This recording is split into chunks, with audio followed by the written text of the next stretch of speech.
Bloomberg Audio Studios. Podcasts, radio, news. Hey, it's Sarah. Today, we're bringing you an episode of The Big Take DC, featuring reporting on the ground from the U.S.-Mexico border as asylum seekers make the dangerous journey across the Rio Grande. Here's my colleague Saleha Mohsen with more on the immigration debate shaping this year's election and the real-life stakes. In 2016, Donald Trump had a simple solution that he believed would stop the migrant crisis. Build what he called a big, beautiful wall on the border between the U.S. and Mexico. At the time, a lot of Americans, even some Republicans like Jeb Bush and Rick Perry, dismissed the idea. Simple fact is that his proposal is unrealistic. It will cost hundreds of billions of dollars. The cost, the time, the maintenance of that is not reality. And for most American voters, immigration was not at the top of the list for issues driving their votes. Today, that's changed. A Harvard CAPS Harris poll found immigration is now the top issue for voters over the economy. And one from Monmouth University found that a majority of Americans now support building a border wall. One of the things we heard when we were in New Hampshire for the primaries, Iowa, South Carolina, is that not only is the economy top of mind for voters this year, but also immigration and border security were coming up time and time again in all different places in the U.S. That's Peggy Collins, Washington bureau chief for Bloomberg News. As the person shaping the newsroom's coverage of the election, Peggy has watched as the border has taken center stage in both Trump and Biden's campaigns. But she hadn't seen it for herself. So Peggy decided to go to the place at the heart of this issue to understand how national politics are playing out there. She flew down to Eagle Pass. That's a small city right on the border in Texas. It's become a beacon of hope for many migrants seeking asylum in the U.S. and an inflection point for law enforcement. Y venirme para acá con mis niños a darle. She had walked and ridden trains and hitchhiked. You could just see in her face like she was done. With the resources that we have, that's the most that we can do, like the best that we can do. Today on the show, we bring you voices from the U.S.-Mexico border after Bloomberg's Washington bureau chief, Peggy Collins, went down there. How are the state and national policies that everyone is talking about playing out on the ground? And how could all of this shape the border conversation in the 2024 election? From Bloomberg's Washington Bureau, this is the Big Take DC podcast. I'm Saleha Mohsen. Eagle Pass, Texas. It's a city of 28,000 people, right along the Rio Grande. You can see right over to Mexico. The U.S. border with Mexico is almost 2,000 miles long. Parts of it are urban, others are desert, and some parts have sand dunes. In Texas, the Rio Grande is the dividing line. And the thing about Eagle Pass that makes it unique is that it sits at a spot where the river is especially narrow. I mean, it really looks like you could throw a baseball across and hit it. You look across at the river and you think, oh, I could swim across that, no problem. People drive multiple times a day from Eagle Pass, Texas, to Piedras Negras, Mexico, across a bridge connecting the communities physically, socially, and culturally. There were people we talked to who had grown up in Mexico, gone to school in Eagle Pass, become citizens, now have homes in Eagle Pass, but go back to Mexico to see family or for events in a given week. This proximity and just how narrow the river gets are what bring thousands of migrants a day to Eagle Pass. They're all hoping they can get across the river into U.S. territory. It's deceptive. It looks really peaceful, right? Pancho Navarez is a former Texas state representative who owns a ranch right along the border in Eagle Pass. He says the Rio Grande may look narrow and easy to cross, but it's actually really dangerous. There's a lot of crevices and limestone where you can get caught. It'll kind of suck you in and drown you, right? The current is very strong, and many people have died by drowning when they try to cross the border because the current is deceptively fast. But thousands of people do make it across, leaving their wet clothes on the banks of the river. Saleha, I can't express enough how when we drove up to this part of the border, there are mounds and mounds and mounds of clothes. Like when you step on it, you can't feel the ground because the clothes are stacked up and it's so thick. Shirts, jeans, bras, children's sneakers. But making it across the river and into dry clothes is far from the end of the journey. Right on the water, right up against the piles of clothes, are razor wire fences with rows and rows of sharp teeth. It's really striking and emotional to see because it almost looks like it's possible to get through them because they're kind of circles. And so it's almost like a bit like, wow, I think someone could actually get through that. But when you get closer, you realize that it's almost impossible to get through them without, really getting cut or scraped. There are a few spots in the fence where people have found openings. Peggy saw one. On this rancher's property, there was a part of the wire that had basically been opened or pushed down enough that people were able to come through. And because so many people have access to social media now, they have basically been able to message to lots of people that there's this opening and a place you can get through. Navarez agreed to let the state put up that barbed wire fencing along his border. But before long, he had an experience that made him reconsider. He was walking around the property with his daughter. We came across this young girl. She was barefoot, carrying a child and pregnant. We found out later after talking to her that she was 17 years old. The child she was carrying was 2.5 years old. And she had walked and ridden trains and hitchhiked all the way from Atlantida, Honduras. By the time we got to her, saw her, you could just see in her face, she was done, spent. She was gashed from the wire, but she had beat it.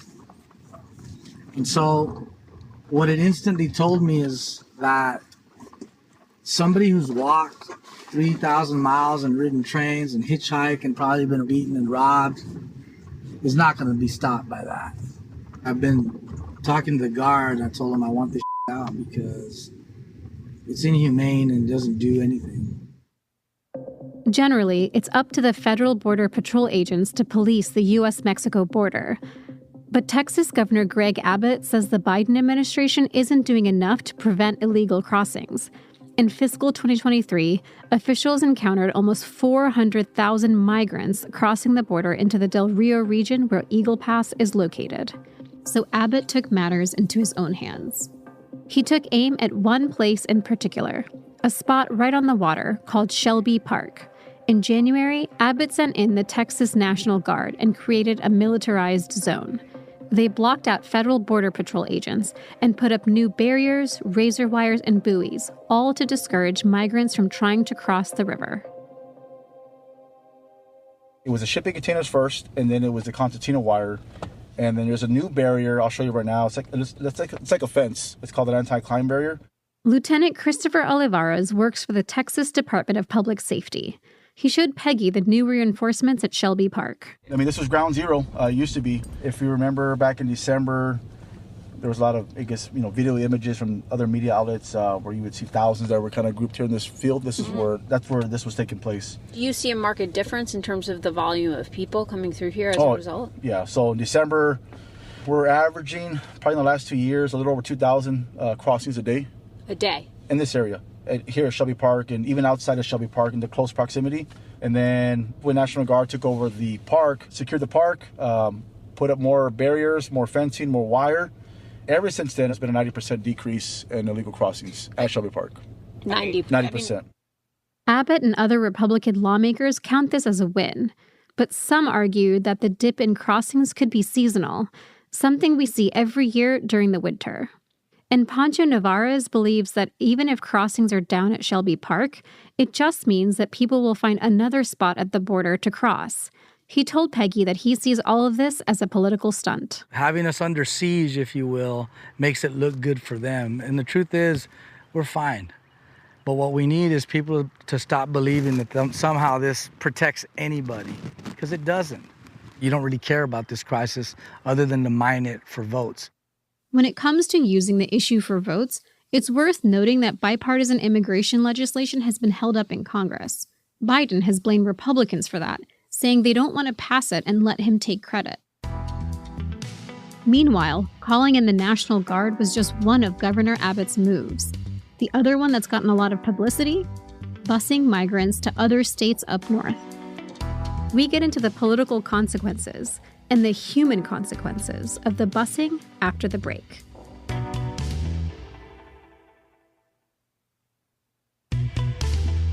In April 2022, Governor Greg Abbott announced a radical new plan to move migrants away from the Texas border. This morning, more migrants arriving in New York City, bus after bus, at least 6, pulling into the city's Port Authority. Since then, the state has spent more than $148 million doing just that.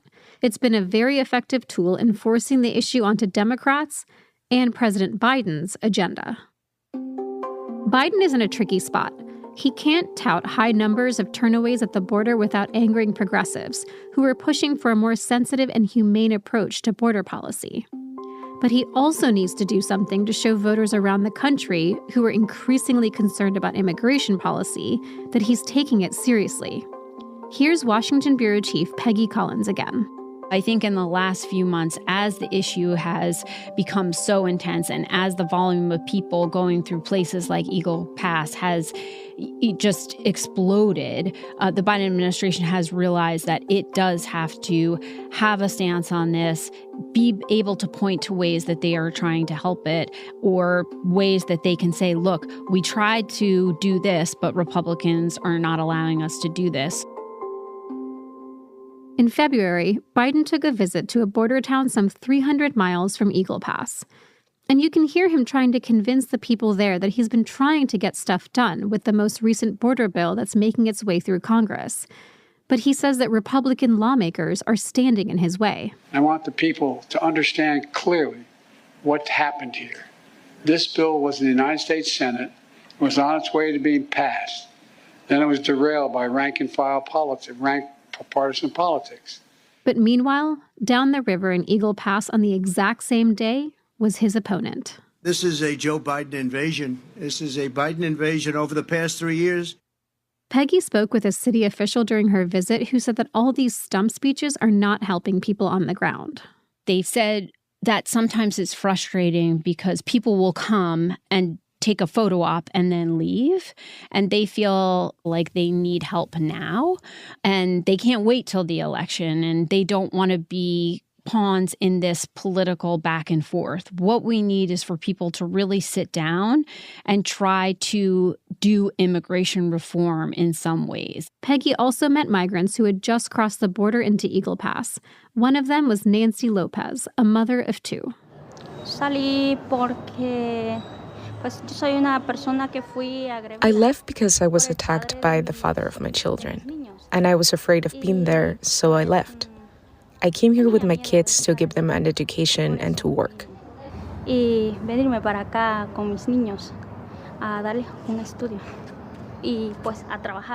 Nancy said she traveled nearly 1,800 miles, all the way from Honduras. I boarded the train to cross the river, and I was worried the whole way because I was traveling with my kids, and it's not safe. You feel afraid. Nancy hoped that once she arrived, she could find her way north. She said her sister lives in North Carolina, so she planned to save up enough money for bus fare. For her, Governor Abbott's busing program might actually be a welcome offer, and she's not alone. We have received people that come, and right when they enter our place, they're like, we want to go in the free buses.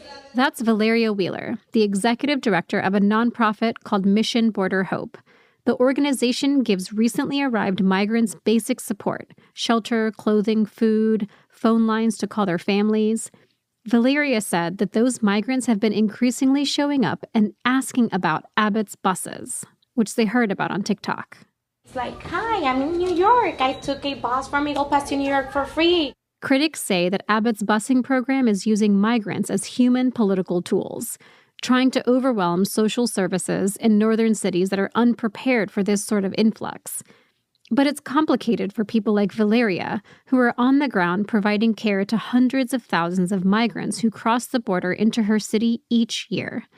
Valeria told Peggy, She said, I understand that, and we don't want to be a burden to other places, but we are Eagle Pass, and we are a very small town, and doing the best that we can with hundreds and sometimes thousands of people, as we were told in December, cross the border in one day. The last thing we want to create is chaos and difficult situation in other places.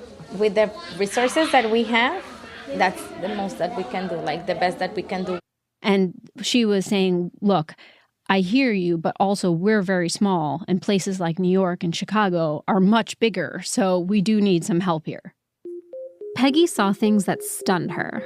We saw children who were there in a nurse's station that was set up because a lot of the migrants that are crossing have walked for days, weeks, and sometimes even months. And so their feet are severely damaged. We saw one child where they were taking tweezers and taking some things out of the bottom of their feet. And she heard about problems that were regular occurrences in Eagle Pass. Some people who may feel like they don't qualify for asylum are more likely to try and cross farther away from a port of entry and then potentially link up with a smuggler that they've heard of through TikTok or social media. For example, we were told, jump in a car and then try to get as far away from the border as fast as possible. We heard the state trooper say that they've had issues with literally some of these cars driving down streets in the opposite direction. And sometimes they call it a bailout, where all of a sudden the driver will realize that they're stuck, like they're not going to be able to get out of law enforcement at a certain point, and then everyone just like jumps out of the car and runs. I asked Peggy what stuck with her from her visit to the border and what she'll be thinking about as she steers coverage of the immigration debate going into the 2024 election. It felt like when we were in Eagle Pass and on the Texas border that it has reached a breaking, if not inflection point. We do need to figure out a way to improve our immigration system because the flow of migrants is not going to stop. Thanks for listening to the Big Take DC podcast from Bloomberg News. I'm Saleha Mohsen. This episode was produced by Julia Press. It was edited by Caitlin Kenny and Stacey Vanek Smith. It was mixed by Ben O'Brien. It was fact-checked by Thomas Liu. Thanks to Adriana Tapia Zafra for providing translations, and a special thanks to our Bloomberg Originals colleagues and to Julie Fine. Naomi Shavin is our senior producer. Michael Shepard, Wendy Benjaminson, and Elizabeth Ponso provide editorial direction. Nicole Beamsterboer is our executive producer. Sage Bauman is Bloomberg's head of podcasts. Please review and subscribe to the Big Take DC wherever you listen to podcasts. It helps new listeners find the show. Thanks for listening. We'll be back next week.